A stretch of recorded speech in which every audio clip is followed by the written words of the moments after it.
What's happening, everybody? This is Vic from VDrive, bringing it to you 2019 IS300 all-wheel drive version. And in this video, I'm going to show it to you why this is the most luxurious, along with the reliability balance of a vehicle that you can buy. And just so you know, in Canada, one of these vehicles with not so many kilometers, when I mentioned that not so many, less than 100,000 kilometers, go for roughly around $30,000 to $35,000, which is a heck of a deal. Let's dive into the review. First of all, this is the fob that you get with the vehicle. There is no remote starter as such in this vehicle, but you know what? You can have a phone app with this vehicle where you can start your vehicle. But look at this beautiful looking grille at the front end. Now, I don't know what your opinion on the new Lexus. The new Lexus has a really aggressive front look. I like just enough, which this is. And look at this. Lexus badge in the middle. You have blacked out grille right here. And you have the live giant vents right in the middle that opens right at the back, which I'm going to show it to you. You have the LED lights, daytime running lights, you have the projector lamps at the front, and the nice shape of the vehicle overall too. Now come to the side right here, you have the 18 inches wheels, as you can see, 225/40 Z R18, and you have the red calipers, and you have your disc brakes that are size of your large pizza-ish, if I would say. Right, the nice look overall, it's an F-Sport package, that's why you get those wheels and those red calipers. You have the sunroof, as you can see, it's not panoramic and not specially anti-gear. Overall look of this vehicle is pretty young, looks really good. If you're somebody like me, less than 30, or even if you're somebody in the 30s, you're still gonna love this car because it's fun to drive, lots of power there, and you have a nice shape at the back. Not really a spoiler at the back, but gives you a nice feeling of that. Tail lamps, looks 10 on 10 in my opinion. It's giving you really good energy too. You have the dual set of exhaust at the back. No sensors at the back because for that you need an IS350. Lots of space. You can definitely drop down your seats if you like. You have those unlock options right in the middle there too. You can throw a body inside. It's not going to be a bad option, especially because this car at the end of the day is comparable to more like a 3 Series BMW, an A4, A3 Audi, or a C300 class ish for the space and the size and the power. But you know what, this is still one of the best option in my opinion there. Now let's get to the engine so I can show it to you what it's packing. Thank you so much for watching my video. Don't forget to subscribe. I'm trying to hit 10,000 subscribers by the end of September 2025. Please help me with that. You won't be disappointed.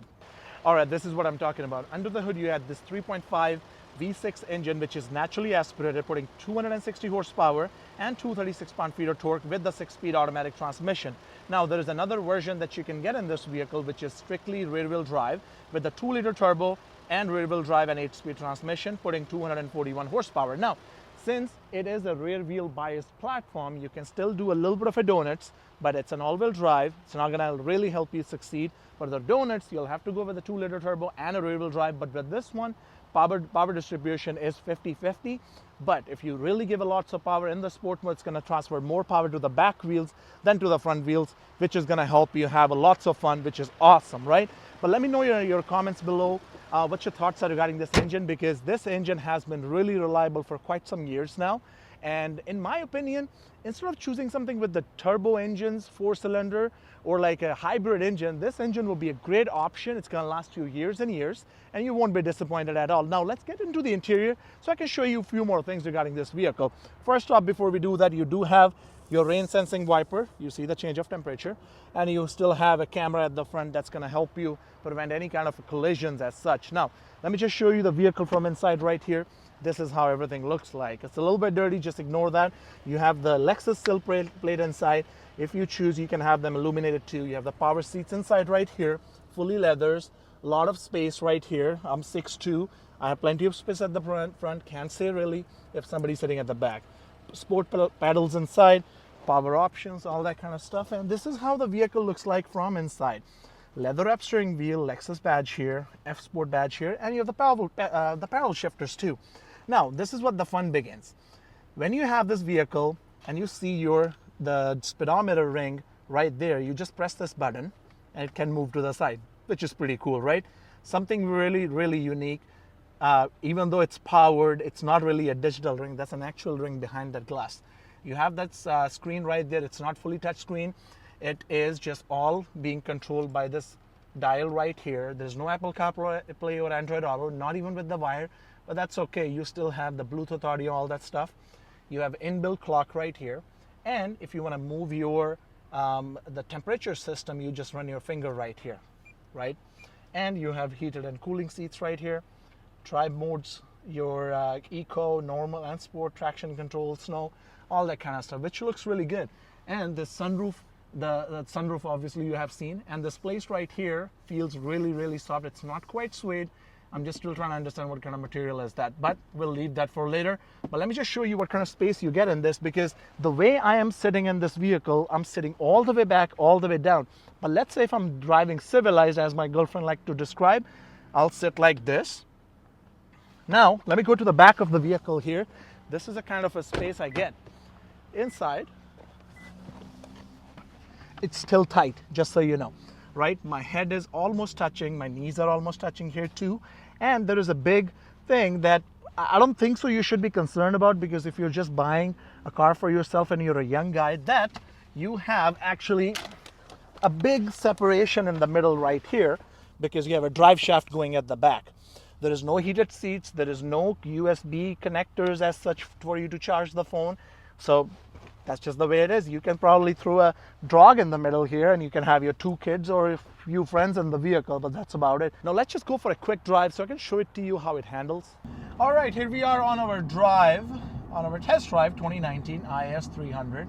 Some of you are really curious to know what this vehicle is all about, so I'm going to touch on 3 major points when you buy this vehicle. Well, number 1 is the fine tune and quietness. Just so you know, the same engine into a Toyota Avalon or any other Toyota, even though this is too, but it's a luxury version of Toyota, this vehicle is really quiet.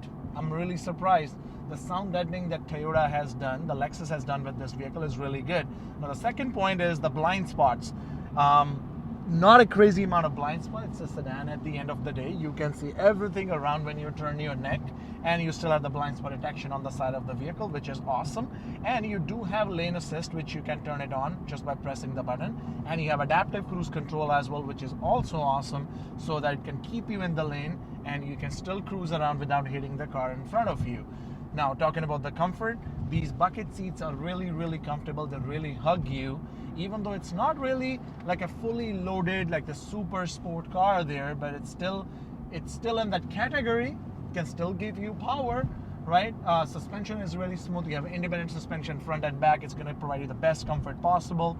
And when you're sitting down right here, just with my height, I usually have an issue where I have a neck problems if the back of the seat or the top portion of the seat is not that comfortable. But you know what?